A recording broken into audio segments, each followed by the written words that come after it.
कि क्या आम आदमी पार्टी खुद दिल्ली में राष्ट्रपति शासन को न्योता दे रही है? बड़ा इंपॉर्टेंट सवाल है आज देश और दिल्ली के 2 करोड़ लोगों के लिए ये सबसे बड़ा सवाल है।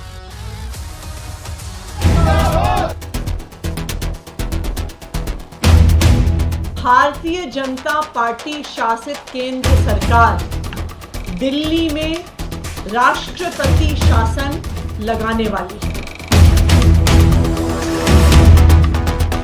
बिल्कुल ऐसा नहीं चाहते। बीजेपी चुनी हुई सरकार का सम्मान करती है।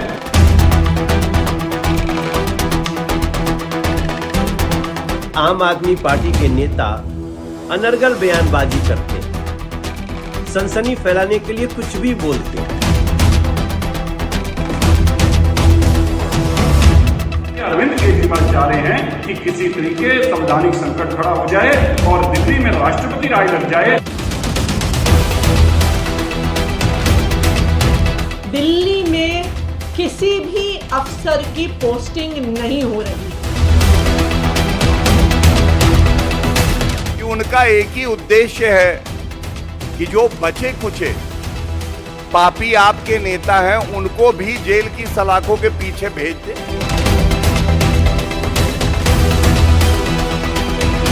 कि वो कितना भी जोर लगा लें, वो दिल्ली में अरविंद केजरीवाल को हरा नहीं सकते।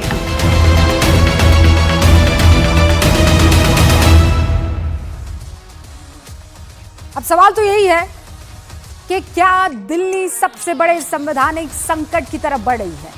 क्या जल्द ही दिल्ली में राष्ट्रपति शासन लगेगा और केजरीवाल सरकार बर्खास्त हो जाएगी? और क्या दिल्ली में राष्ट्रपति शासन को न्योता खुद केजरीवाल सरकार की तरफ से दिया जा रहा है? आज ये सवाल दिल्ली के राष्ट्रपति शासन को लेकर आम आदमी पार्टी की भविष्यवाणी से उठे। दिल्ली की शिक्षा मंत्री आतिशी को आप सुन रहे थे। उन्होंने क्या दावा किया कि मोदी सरकार दिल्ली में जल्द राष्ट्रपति शासन लगाने वाली है। लेकिन इन आरोपों के पीछे असली तथ्य क्या है? What is the fact? आज ये भी आप जान लीजिए। आतिशी ने आज पहला आरोप लगाया कि केजरीवाल सरकार के खिलाफ बहुत बड़ा राजनीतिक षड्यंत्र चल रहा है। लेकिन तथ्य यह है कि दिल्ली शराब नीति केस में खुद कोर्ट ने अब तक मनीष सिसोदिया और अरविंद केजरीवाल को बेल नहीं दी है। हाईकोर्ट ने तो यहां तक कह दिया है कि ईडी के जुटाए सबूतों से लगता है कि केजरीवाल शराब घोटाले में शामिल थे। यह हाईकोर्ट की तरफ से कहा गया है। आम आदमी पार्टी का दूसरा आरोप क्या है कि मोदी सरकार जल्द दिल्ली में राष्ट्रपति शासन लगाने वाली है। लेकिन तथ्य क्या है वो आपको जानना चाहिए। फैक्ट यह है कि केजरीवाल के जेल जाने के बाद से कोई कैबिनेट मीटिंग हुई ही नहीं है। जेल में रहकर केजरीवाल कोई फाइल साइन नहीं कर सकते हैं, कोई आदेश जारी नहीं कर सकते और इसीलिए दिल्ली में अगर संवैधानिक तंत्र की विफलता की स्थिति आती है, इन केस अगर वो सिचुएशन आती है, तो एलजी राष्ट्रपति शासन की सिफारिश कर सकते हैं। आम आदमी पार्टी का तीसरा बड़ा आरोप क्या है कि दिल्ली में पिछले कई दिनों से कोई भी ऑफिसर की ट्रांसफर और पोस्टिंग नहीं हो पा रही है। फैक्ट क्या है आपके सामने है। ये देखिए, ये आरोप है और ये फैक्ट है। फैक्ट क्या कहता है?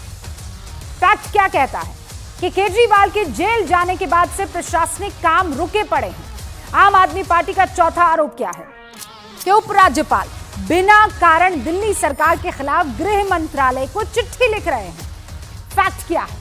एलजी ये कहते हैं कि केजरीवाल के जेल जाने के बाद सरकार के कामकाज के लिए जो मीटिंग बुलाई गई थी उसमें मंत्री हिस्सा ही नहीं ले रहे हैं।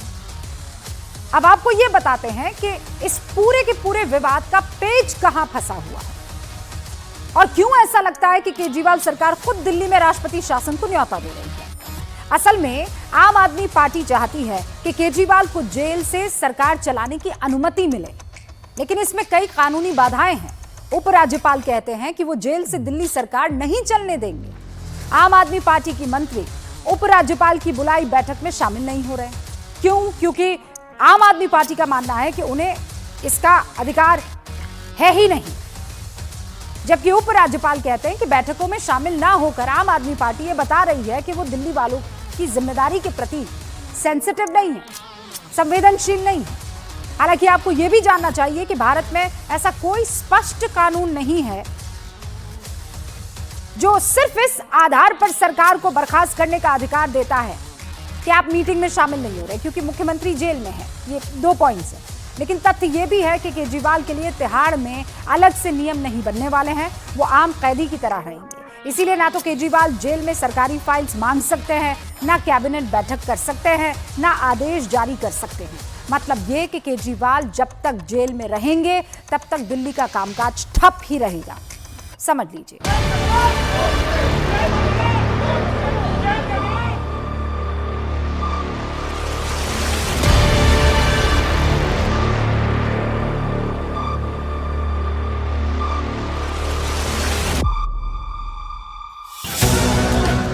दिल्ली के मुख्यमंत्री अरविंद केजरीवाल के जेल जाने के बाद से लगातार आम आदमी पार्टी केंद्र सरकार पर हमलावर है। आम आदमी पार्टी ने शुक्रवार को प्रेस कॉन्फ्रेंस कर यह आरोप लगाया कि दिल्ली की चुनी हुई सरकार को गिराने की साजिश रची जा रही है। आने वाले कुछ दिनों में दिल्ली में राष्ट्रपति शासन लगाया जा सकता है। आतिशी ने आरोप लगाया कि एलजी आए दिन केंद्र को चिट्ठियां लिख रहे हैं। राजनीतिक षड्यंत्र प्लान किया जा रहा है। हमें विश्वसनीय सूत्रों से पता चला है कि आने वाले कुछ दिनों में केंद्र सरकार, भारतीय जनता पार्टी शासित केंद्र सरकार दिल्ली में राष्ट्रपति शासन लगाने वाली है।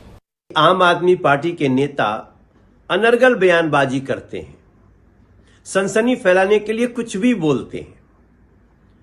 मूल समस्या यह है कि दिल्ली सफर कर रही है। व्यक्तिगत लाभ के लिए सत्ता मोह में वो कुर्सी से चिपके रहना चाहते हैं, इसलिए दूसरे को सीएम पद पे लाना भी नहीं चाहते और दिल्ली का काम रुका हुआ है।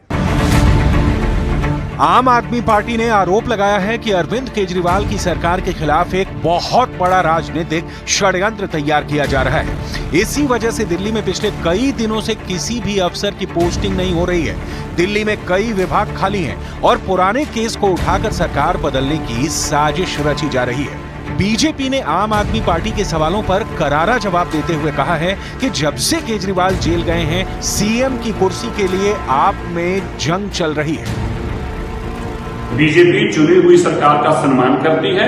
दिल्ली के लोगों ने आम आदमी पार्टी को मैंडेट दिया है और आम आदमी पार्टी को सरकार चलानी चाहिए। लेकिन आम आदमी पार्टी का मुखिया अरविंद केजरीवाल चाहते हैं कि किसी तरीके राष्ट्रपति राज लग जाए। तो अरविंद केजरीवाल जी का जो अपनी धर्मपत्नी सुनीता केजरीवाल जी को मुख्यमंत्री बनाने का सपना था, वो चूर चूर हो गया है। संजय सिंह जी कह रहे हैं कि मैं सुनीता जी को मुख्यमंत्री नहीं बनने दूंगा, सर सीनियर सेकंड मोस्ट मैं हूं, मैं खुद बनूंगा। अरविंद केजरीवाल जी कह रहे हैं मैं संजय सिंह जी को बनने नहीं दूंगा। अरविंद केजरीवाल के स्वयं के चाल चलन से और वक्तव्य से कि उनका एक ही उद्देश्य है कि जो बचे कुचे पापी आपके नेता हैं उनको भी जेल की सलाखों के पीछे भेज दे, जिससे कि उनकी धर्मपत्नी मुख्यमंत्री की कुर्सी पे विराजमान हो पाए। आम आदमी पार्टी और दूसरी विपक्षी पार्टियां लगातार ये आरोप लगा रही हैं कि सरकार एजेंसियों का बेजा इस्तेमाल कर रही है। इस पर रक्षा मंत्री ने करारा जवाब देते हुए कहा कि अगर सभी एजेंसियां सरकार के दबाव में हैं तो संजय सिंह को जमानत कैसे मिल गई। राजनाथ सिंह ने कहा कि जांच एजेंसियां अपना काम कर रही हैं। विपक्ष को ऐसा लगता है कि उनके नेताओं को आधारहीन आरोपों पर जेल भेजा जा रहा है तो उन्हें अदालतों से सुरक्षा मिल सकती है। सीबीआई ये सब सारे अपने काम सारी एजेंसी जो है कर रही है। भारत को भ्रष्टाचार मुक्त करना है, ये हमारे प्रधानमंत्री का संकल्प है। यदि सारी एजेंसी काम कर रही हैं, उनको लगता है कि एजेंसीज ने गलत तरीके से उन्हें फंसाया है, निराधार आरोपों के आधार पर उनको फंसाकर जो है जेल में डाला है, तो अदालत में तो उनको अदालत से संरक्षण प्राप्त हो सकता है। राजा जी, क्यों नहीं अदालत से राहत मिल रही हो? उधर तिहाड़ जेल में पंजाब सीएम भगवंत मान और केजरीवाल की मुलाकात को देखते हुए तिहाड़ के डीजी और पंजाब के अधिकारियों के बीच हाई लेवल मीटिंग हुई, जिसमें सुरक्षा को लेकर चर्चा की गई। अब भाई सवाल यह है कि जेल में रहकर मुख्यमंत्री अरविंद केजरीवाल अगर कैबिनेट मीटिंग कर नहीं सकते, दिल्ली सरकार चलाने के लिए जरूरी आदेश जारी कर नहीं सकते, फाइल्स पर साइन कर नहीं सकते, मंत्रियों अफसरों से मिल नहीं सकते, तो आम आदमी पार्टी को ऐसा क्यों लगता है कि सिर्फ केजरीवाल को ही मुख्यमंत्री बने रहना चाहिए? क्योंकि केजरीवाल के जेल में रहने से सरकारी कामकाज प्रभावित हो रहा है कि नहीं हो रहा है? इसीलिए एलजी को लगता है कि सरकारी तंत्र सुचारू रूप से नहीं चल रहा तो अनुच्छेद 239 ए बी के तहत राष्ट्रपति शासन की सिफारिश कर सकते हैं। अनुच्छेद 239 ए बी राष्ट्रपति को विधानसभा को निलंबित करने या पूरी तरह से भंग करने का अधिकार देता है। इसीलिए केजरीवाल के जेल जाने को संवैधानिक संकट कहा जा रहा है। ये संकट तब तक रहेगा जब तक केजरीवाल जेल में रहेंगे। ये संकट तभी टलेगा जब केजरीवाल को या तो बेल मिले या फिर वो पद से इस्तीफा दे दे। ये दो ही बात है, दो ही ऑप्शन है, दो ही राहें हैं। अब होता क्या है, इस पर न्यूज़ 18 इंडिया और देश नहीं झुकने देंगे की टीम की